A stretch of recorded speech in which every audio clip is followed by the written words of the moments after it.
Hello and welcome. You're watching Easynomics on Business Today Television. I'm Siddharth Zarabi, and with me today is the author of Dharmanomics, Sriram Balasubramanian, an economist who's quite a prolific writer, and he's given us this latest book, Dharmanomics, and wonderful on Easynomics, Sriram. On this show, we try and make things easy for the lay viewer, for those who may not have degrees in economics and who have just a passing interest in the subject. But very clearly, a wonderful cover and a wonderful name. How did you decide upon Dharmanomics as the name, and what does it really imply? Thanks, Siddharth. Thanks for having me on the show. Always a pleasure to interact with you. Yeah, that's a interesting question. As you're aware, my previous book, Kautilyanomics, which we again discussed some time back, dealt with 3rd century CE Arthashastra as its base. So in my research, I deal with sort of two primary questions. One is, what is the indigenous Bharatiya economic model? I think that's a very important question as we move towards Viksit Bharat. Because most of the superpowers or the aspiring superpowers often go back to their history to get inspiration for indigenous models, which serve as the base, whether it's the American capitalistic model, which was derived from the Protestant ethic, or the Chinese economic model, which is derived from their sort of indigenous principle, or the Japanese for that matter.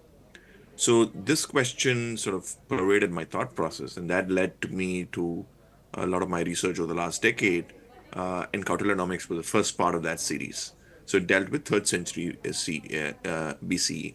And if you recall, that's where I introduced this concept called Dharmic capitalism, which Kautilya advocated, Yes. Through the prism of ethics, responsibilities, and engaging with the rest of the world in terms of harmony, and the role of the state, sustainable growth and wealth creation via global outlook. So as an extension, what I noticed is that a lot of the common era kingdoms, which is the Cholas, Pallavas, Pandyas, Vijayanagara Empire, the southern kingdoms, and also kingdoms in Southeast Asia, in Cambodia, Vietnam, Java, Thailand, most of them had Dharma as a base for their economic framework. There were a lot of iterations of Dharma-based economic frameworks, and there are various variations. And in this book, I sort of simplify that for a common audience through the prism of Kautilyan Dharmic capitalism, which I mentioned earlier, and the Dharmic ecosystem, which is basically temple-based economies. You see this especially between 6th to 13th century CE. In Cambodia and Vietnam, they were predominantly completely temple-based economies. And of course, the Cholas and the southern kingdoms also had a lot of temple-based economies, which were multidimensional, not just as religious institutions, but as social, financial type of institutions.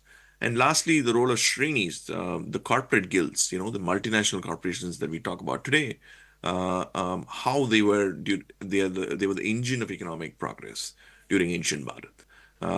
And these are sort of 3 pillars which I cover in this book. And then I go across these kingdoms to provide what I call 3 types of evidence. One is data.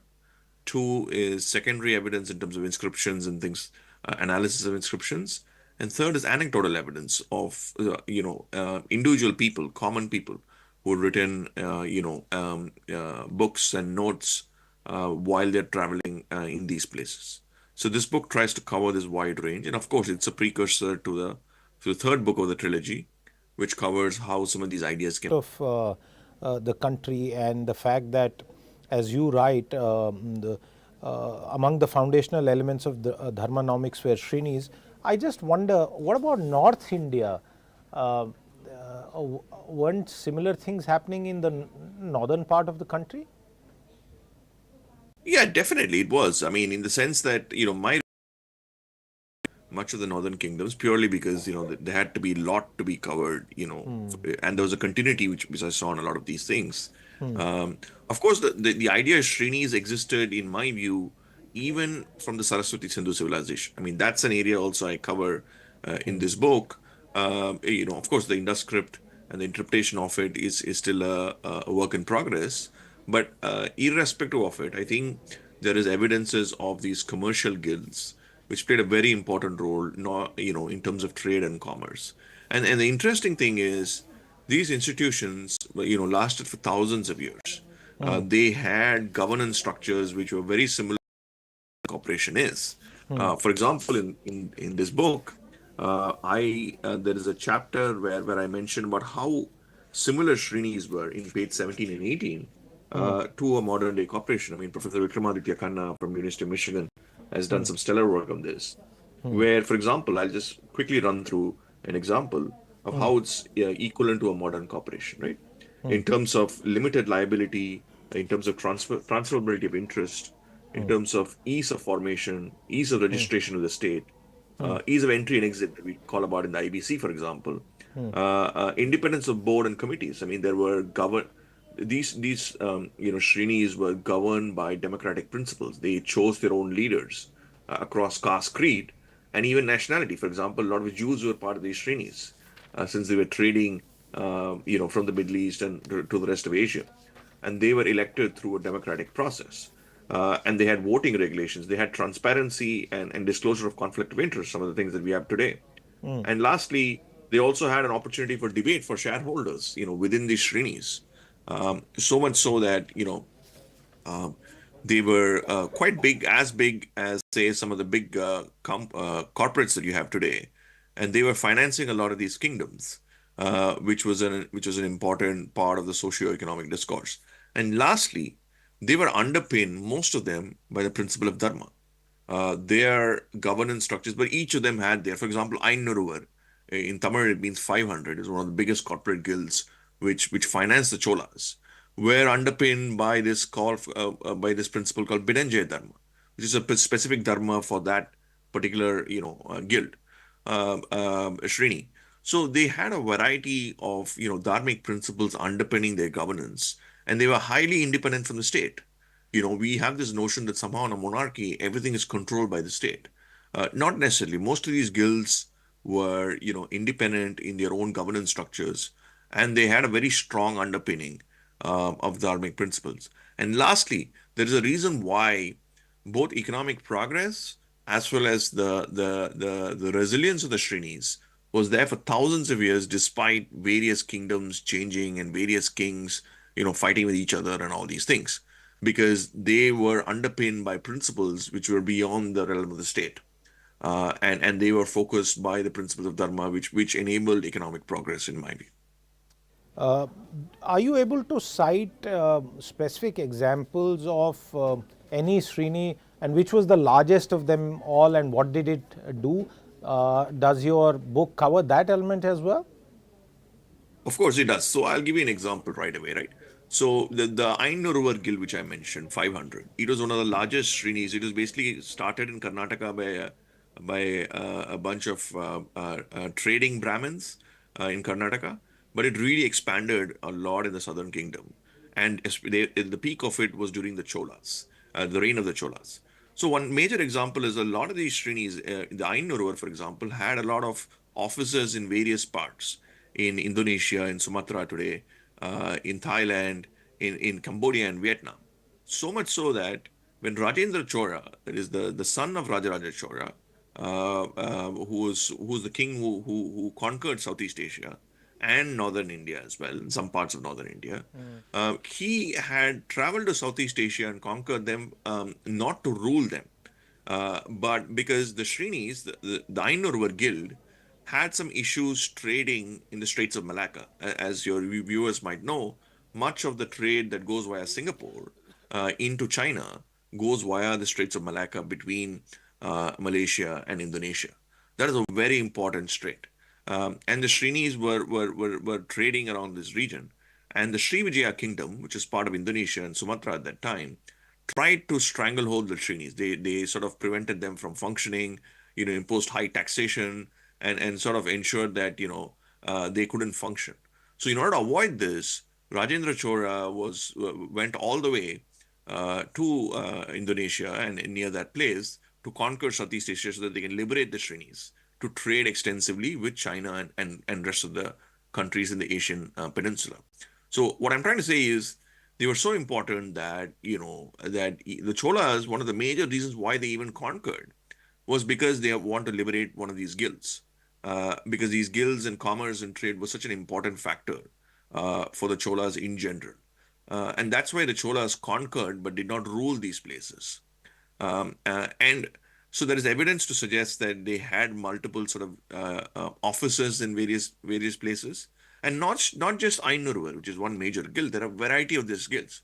For example, there's a guild called Nanadesi, which is again in quite extensive in Vietnam, contemporary Vietnam today, in Champa in those times, where it was trading was sort of a trading offshoot for China, and also it's important to note that the entire Indian maritime space was a huge trading hub. For example, a lot of the ports of the Cholas in Nagapattinam and a few other places, even which is there even today in southern Bharat, they were sort of transitory ports, much like you have our modern Singapore, where it served as a transitory point between the Middle East and China and the rest of Asia, and they served as important transitory hubs.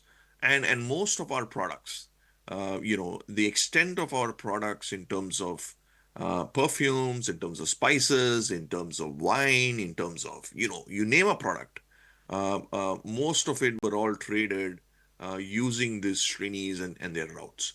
So, of course, there is a lot of examples, and I've given them, quite explicitly in this book.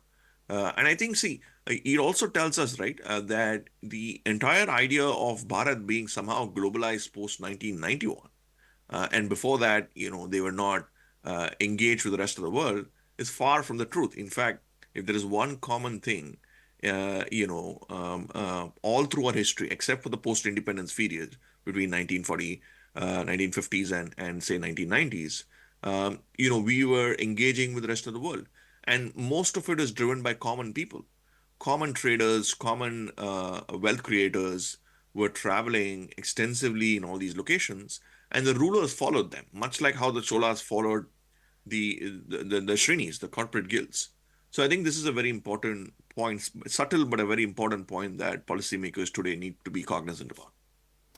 You make a mention of the Sriram Mandir at Ayodhya, and over this weekend I actually went there. This was my first visit because I was not able to go earlier. And to anyone who has already been to Ayodhya after January or intends to go, one thing is very clear. It's the best way to describe what a boom town can be like. And Sriram, you also make a reference to that a boom town aspect in terms of development that is happening in Ayodhya. Expand on that for us. In the modern time, how does this concept of Srenis as well as economies centered around very large temples that represent the Hindu way of life, how is it relevant in modern times, Sriram? Yeah. So there are again two things here, right? One is what I call the principles-based approach. That for example, the Srenis today in our modern construct, it is very difficult to replicate one to one. Obviously, because we already moved ahead and advanced with our corporate structure and things like that. But there are principles with which these Srenis were governed. I think those provide a lot of lessons for a lot of our corporations and financial entities. More so because, this dharmic way of life that we're talking about, what we live today is an extension of thousands of years of experience, right? So, and our day-to-day lives is consumed by that. And that leads to a lot of economic choices, especially on the discretionary side. If you look at much of our discretionary spending, even today, it is all driven by a lot of our cultural consumer choices. For example, the UPI transactions, the highest UPI transactions this year was during the week of Diwali. And what I'm trying to say is a lot of our discretionary spending is related to a lot of our cultural norms and narratives, which is a derivative of experience of thousands of years. So the principles that were used earlier, not all of them, of course, I'm not saying that everything in the past is glorious, but there are definitely important eternal ideas which can be implemented, in the guise of a Srini, for example. On the question of, the temple-based economies, I think it's a very important point because this entire notion of temple-based economies was in fact really pioneered in Southeast Asia, in early CE, where it was central to what they were doing. For example, in Cambodia and Vietnam, which I showcase in the book. The Cholas, of course, had it as well, given the entire southern kingdoms had temples as an important part of it.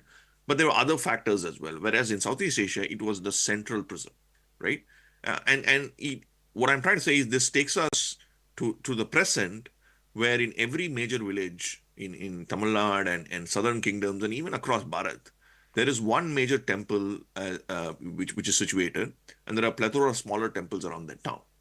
If we take our impressions and moving away from the socio-religious angle of it and think about it from an economic institution, this becomes the temple ecosystem becomes the single biggest economic institution within a village in a decentralized sense, right? Because, for example, I'm just not talking about the revenues generated by the temple as an institution, but if you talk about, say, the tourism that it generates, the kirana shops and the various types of economic activities that you see, and also say the infrastructure, support infrastructure in terms of roads, railways, and airports, which emanate for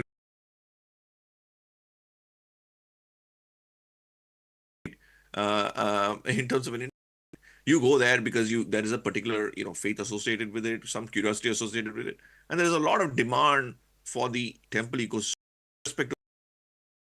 That's a very important thing. Then there is a business case for you to liberate because the temple state complex is a political issue, right? What I'm trying to say is beyond the political issue, there is an ecosystem which is created around it, which provides large economies of scale, which can be liberated from the state in a very systematic manner. And you could have, similar to university towns, sort of these temple-based economic zones which can really expand the economic pie. Of course, we should aspire to have university towns much like the United States. Say, for example, where you have university towns in each village and each city. But given the fact that these temples already exist, we already have a way of life, and we already have an economic system because as an extension of the way of life. I think there is a reasonable case to see how these economic zones can be targeted and expanded, with greater efficiencies. So yes, so these temple-based economies that I'm talking about, I give Ayodhya as an example, but I think it is an important aspect for policymakers to explore because it is probably the largest inelastic demand that you have. If you look at it purely from an economic sense, the ecosystem around it, and how does one sort of analyze and expand it, and have targeted specific policies. For example, we have the Kumbh Mela, which is coming up in March, which is probably the largest congregation of people that you have in any area in the world, which means it's a huge potential if there's a policy or an economic policy or a social policy that you want to trigger and sort of experiment with, and it provides a large platform to take it forward. So in that sense, policy making becomes more and more aligned to the way of life rather than the other way around. So I think these are some examples, of course, with a lot of nuances and practical situations that we have today, that some of these principles and ideas can be mainstreamed, so that we can expand the economic pie in a far more organic manner. I'm just tempted to ask you a couple of points. For example, uh, you know, if this was the case, the existence of Srenis and this very elaborate documentation that you have also pointed us towards, what led to the decline? Was it just on account of external invasions and the resulting economic disruptions, or did something else happen fundamentally that led to a decline? Yeah, that's again very, very interesting question, right? So, of course, the first factor is it played a very important role, especially in kingdoms in Bharat.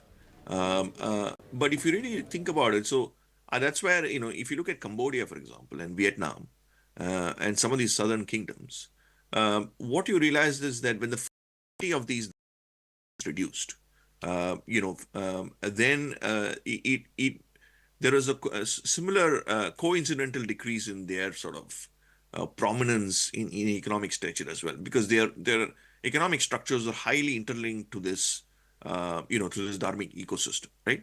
So that's where I sort of make a distinction between the functionality of the temple as an institution and a non-functional temple as an institution, right? For example, if we take the Brihadishwara temple in Tanjavur, it's a functional temple. All said and done, it is a temple first, right? And then it's a tourist destination, and then it's a UNESCO, site and things like that.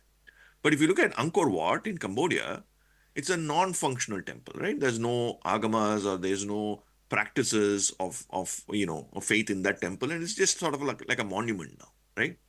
So I think that makes a very important difference, because the moment it loses its functionality, then its role as an economic driver or an economic ecosystem is again reduces significantly, and it largely centers around tourism and things like that, right?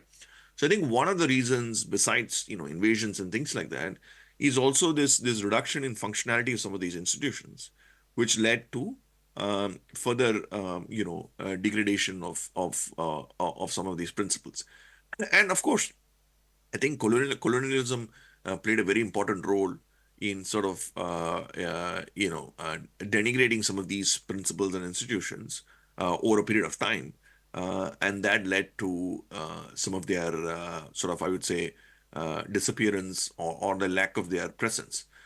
But it's also important to know, in terms of certain principles of, say, taxation and some of the economic ideas that we talk today, a lot of them in the past which were there are used, now. For example, Balbir Sahak's book, which argues, Professor Balbir Sahak, who's a PhD from MIT, he argues in a book that Kautilya was far ahead of Adam Smith, and how a lot of his ideas were appropriated by others in a much later time. So what I'm trying to say is, while these institutions and their sort of mojo, put it that way, have sort of deterred over a period of time, I think it's important to understand that the principles based on which some of these ideas emanated, not only are they relevant today, some of them still exist in some form or the other.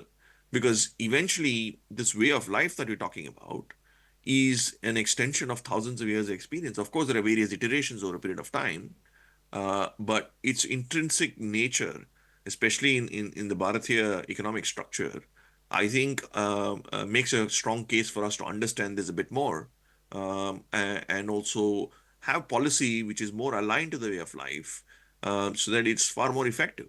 We discussed about Swachhata and Swachh Bharat in the previous discussion on Kautilya, and how that became very effective in rural areas because it is aligned to the sort of Saucham, the cleanliness way of life, which a lot of people had inbuilt, especially in rural areas.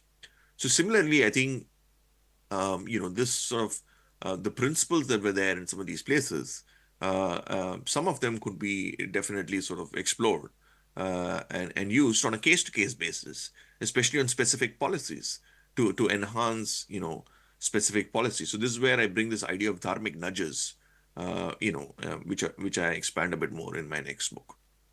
Okay. One final question, Sriram.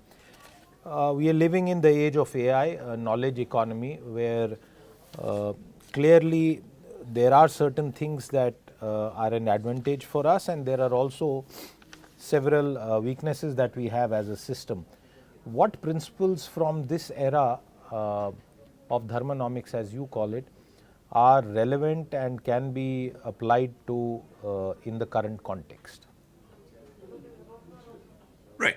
So I think in the era of AI, I feel might be a contrarian view, but I'm quite confident in making this statement. I feel that more and more in the era of AI, what will define sort of excellence is ability to understand human beings and human interactions, right? Because eventually, much of what we call technology will be always automated at some level or the other. So how will, what is the USP, or what is the distinction that human beings have over a computer system is, in my view, defined by our sort of innate ability and human thought processes, right? And in that context, it's very important to understand that certain principles which have been there for thousands of years, eternal principles, put it that way, will again take precedence, because you know the thing with these eternal principles is that they have overcome thousands of years of change. Just to give you some context, right? I mean, globalization started, really, significantly only in the 1990s, right? Early 1990s. And today, 30 years, 35 years later, we are seeing a retreat of globalization in various forms, right? So just a matter of what I'm trying to say is 30, 35 years, there is so many changes that are structurally happening. So imagine thousands of years, right?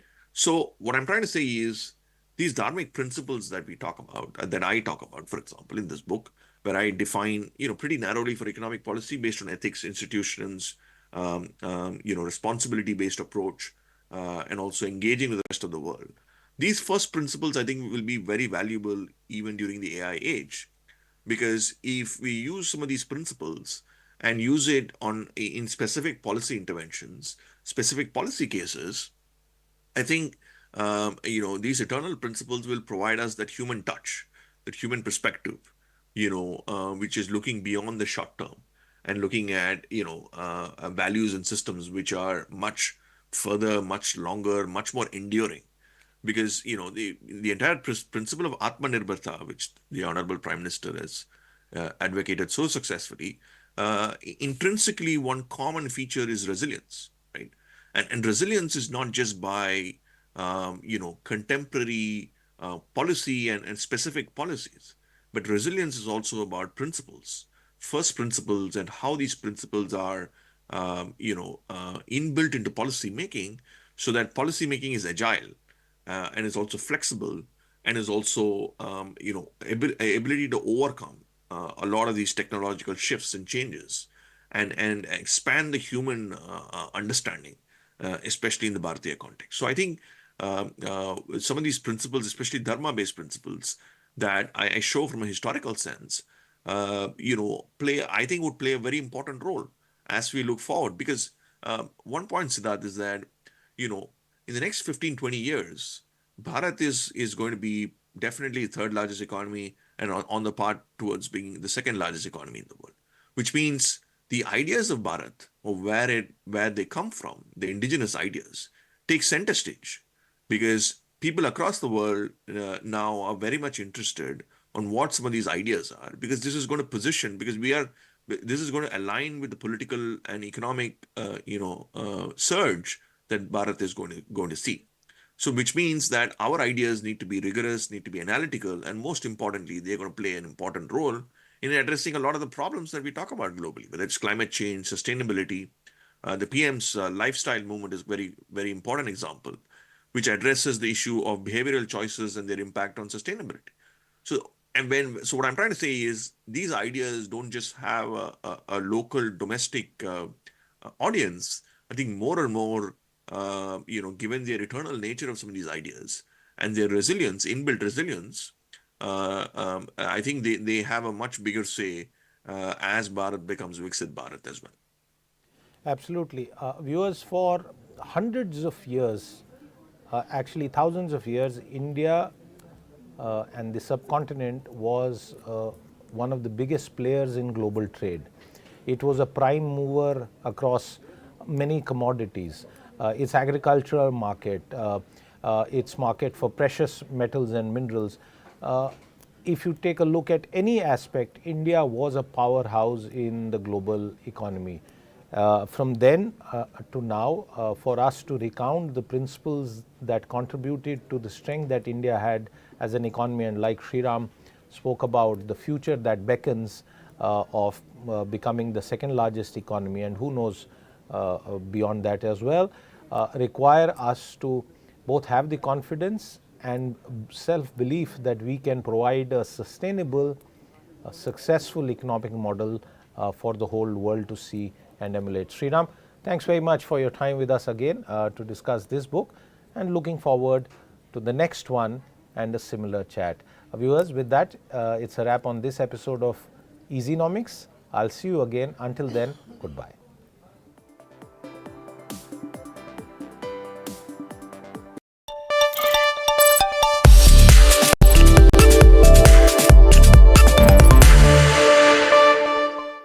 Sir, honourable Rajiv Rai ji, मुझे दुख से कहना पड़ रहा है